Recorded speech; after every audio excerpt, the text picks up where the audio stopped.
reaction of these individuals, how status affected it, things like that. So when we looked at that, we wanted to be able to test it in some way, so we looked at salivary cortisol. So stress and arousal both involve a disruption of homeostasis. And this can cause a variety of physiological components. You can see heart rate changes, blood pressure changes, temperature changes. And then, of course, along those same lines, you can see cortisol production from the HPA axis. So social stressors in particular are known in humans to activate the HPA axis. So it's a really good test, cortisol is a really good test for this. And cortisol in saliva it's very easy to obtain. Often you have them spit in a tube. It's an extensively validated and non-invasive biomarker that's used often in naturalistic settings. So what did we do for this study? Well, it had approximately 30 adolescents. We went to the high school to conduct the study. They were 10th to 12th grade. And the first time we went, we actually had them fill out a series of questionnaires. So the first thing they had to do was everybody from their grade that agreed to participate had to rank each other on a Likert scale of 1 to 5 in popularity. So 1 being not popular and 5 being a popular individual. So they ranked everybody that was in their grade that was taking part. They filled out a resource control strategy inventory, a demographic questionnaire, and the TIPI, which is a 10-item personality inventory. Now, we came back on a separate day and we did an experimental task with them. This is called the reward allocation game. So before we came back, I took all of these scores from their rankings, and I created a mean score, an average score for each individual. And so that way I could place them into where do they fall in this social hierarchy. So how I did this was I took their scores and put them in groups based on a 30, 40, 30 range. So the people that scored in the top 30% of the popularity rankings were considered dominant. They were in my top group. Those that scored in the bottom 30%, we considered them subordinate. They're in the bottom range. And then those that scored in the 40 percentile, that middle 40 percentile, were the middle ranked individuals. So of course we did not tell the students that we had done this or that we knew this, but we came in knowing this information. So when we came in, we divided them into groups of 3, 4, or 5 based on the rankings that we had. So what we would do is we would put, maybe 2 dominant and 2 subordinate together, or only middle group together. So like in a case of 5, we might have 3 dominant and 2 subordinate. So they were in groups of 3, 4, and 5 based on these popularity rankings. And then we collected saliva. So right after they got into the groups, we took our first saliva sample. Then we had them play the reward allocation game. And so what this involved was I gave them money, not to keep, but each group was given money in $10 increments. And so depending on the group, they were given, first of all, they were given an even amount. So if it was 30 groups, it would be $30. If it was 3 groups, it might be $30. So they could distribute it evenly if they wanted, but they were also given unequal amounts. So maybe the next time they would give them 4. They actually played the game 3 times with different amounts each time. Everyone was given an equal opportunity to distribute the money however they saw fit. And they could keep it all for themselves, they could give it away. We kept a record of who got how much money at each turn. And we told the students, whoever gets the most money at the end, whoever has gotten the most money throughout the game, their name will be entered to win $50 for a gift card, a $50 gift card. And so this was to increase the salience of the game. We wanted them really involved to really increase how this was going to work. So they played the game, and then we collected saliva a second time, a post-task saliva sample. Now, cortisol is important. Even one sample of cortisol is important, but one thing with this is to see how the cortisol, how they react. So the change in cortisol is important. So we took it immediately following the game. We then waited 15 minutes. They were allowed to sit quietly. They didn't interact. We were just kind of a quiet, neutral period. And then we took their cortisol sample one more time.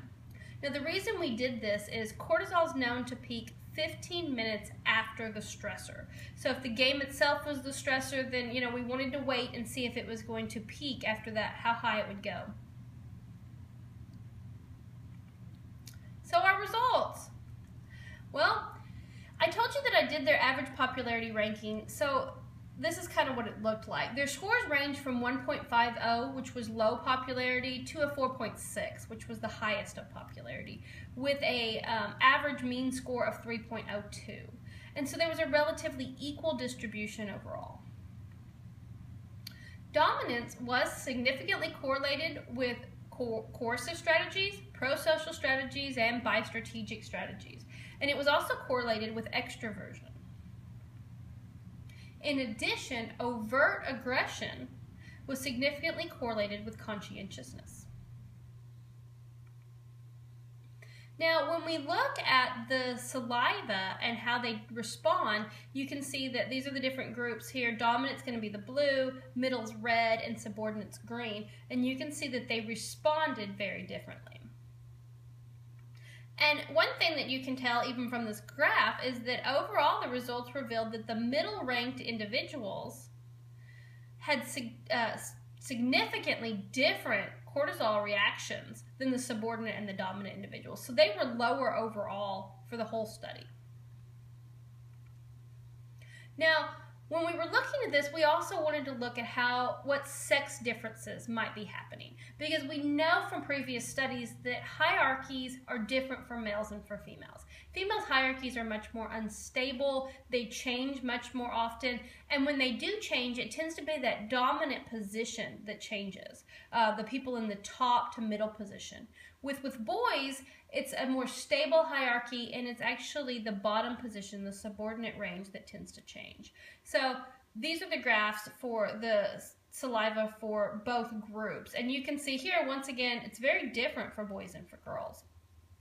So the statistical finding here was that girls' overall dominance rank predicted their cortisol change between time 2 and time 3. So you can see between time 2 and time 3, it was very important what dominant ranking they were in. But some other findings you can see through this is that the dominant girls actually have the highest response. They go up the highest, but they also have the largest drop as well. So they are responding, but then they drop. And so it actually, knowing when they drop right after the game, it tends to be that they're more stressed or aroused before the game ever began. Now, this is opposite for the subordinate girls. They have a little response, little drop actually, but then they get stressed. So it might be the game that's actually causing the stress or arousal for them, because that's when they're peaking. Middle-ranked individuals have just that. They go up a little bit with the game and drop. Now for boys, you can tell by the colors here, the boys responded opposite of what the girls responded. The subordinate boys had the largest response. That it was a bigger response. And once again, they did just like the dominant girls. They responded, but then they dropped off.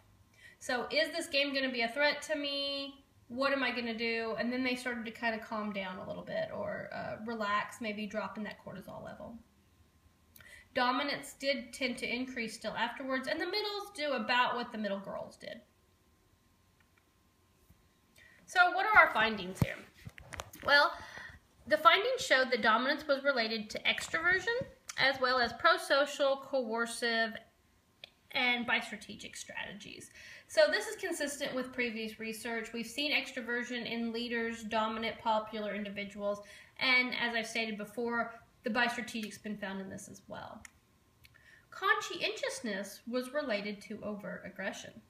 Now this can best be explained by the social centrality hypothesis. And this basically says that aggression in the service of effective resource control can not only be effective but be appealing. It can actually draw others into you, make peers gravitate towards you. So we think of aggression as a bad thing, but when used at the appropriate time, in the appropriate way, it can create positioning. And that's might be what we're seeing here, is that they have the conscientiousness, the thoroughness, the planfulness. They know what they're doing. They're thinking about it. They're making conscious efforts and decisions to use the overt aggression, but at the right time. Some additional findings along with this is that, subordinates actually had the largest physiological response overall to the reward allocation. But as I showed you, this did differ by sex, with the dominant girls having the largest or greatest response. So the findings do suggest that, the girls or the dominance would often peak, right after the game. Well, that means that before the game began was actually when they were getting stressed or aroused.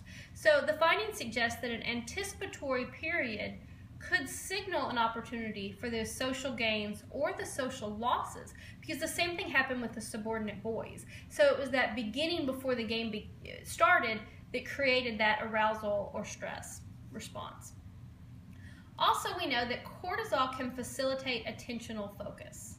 So in this context, it could be that these dominant girls were trying to focus in to get those subtle clues of social interaction to help maintain, to help gain that social positioning within that hierarchy.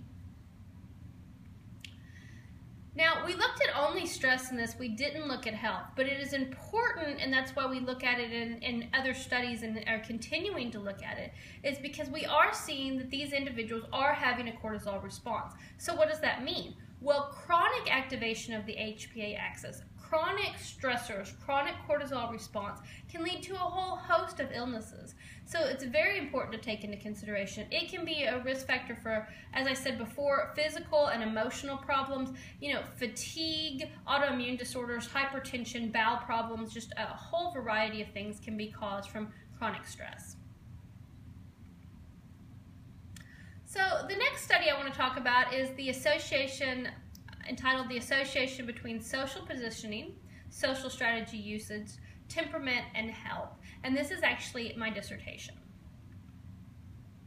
So here we were looking at more of a college sample. We had 191 college students, age range 18 to 26 years of age. And we had them fill out a variety of questionnaires. So they had a demographic questionnaire. They had to rank themselves, self-report social positioning. So this, in this case, was considered dominance. How dominant do you feel on a scale of 1 to 5? Rank it yourself. They filled out an adult temperament questionnaire, the resource control strategy inventory, the adverse childhood experiences. So this was a questionnaire that involved stressors that might happen, physical, emotional, mental abuse, neglect, that happened before the child was 18 years of age. And then the RAND, which is a health survey. So our findings here look something like this. Biostrategic, once again, was related to dominance. So we're seeing that over and over again, the use of both those strategies related to dominance. The use of biostrategic strategies was also related to physical functioning. Now, physical functioning is a component of the RAND, of that health questionnaire. So we're seeing here, once again, that biostrategic strategy usage is related to health in these individuals. Activational control was also related to prosocial strategies. Now, activational control is a subcomponent of effortful control. And basically, it says that you can actively refrain or stop, not do something that you would be more likely to do, that temperamentally you want to do. And so you're able to refrain and step back and not do that. So that's what activational control is. And then effortful control was related to health, energy, emotional well-being, and social functioning. So looking at these findings, we see, once again, biostrategic strategies related to dominance. The higher use of biostrategic strategies was related to better physical functioning. This is very similar to the preschool study that we saw, where biostrategic usage was related to better health. This is just a component of that health. Activational control was related to prosocial skills.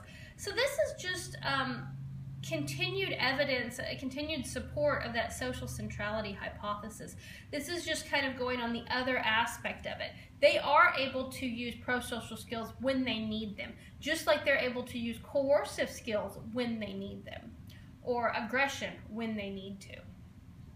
And then effortful control was related to a host of health-related problems, or health-related functions. So the overall better health related to effortful control.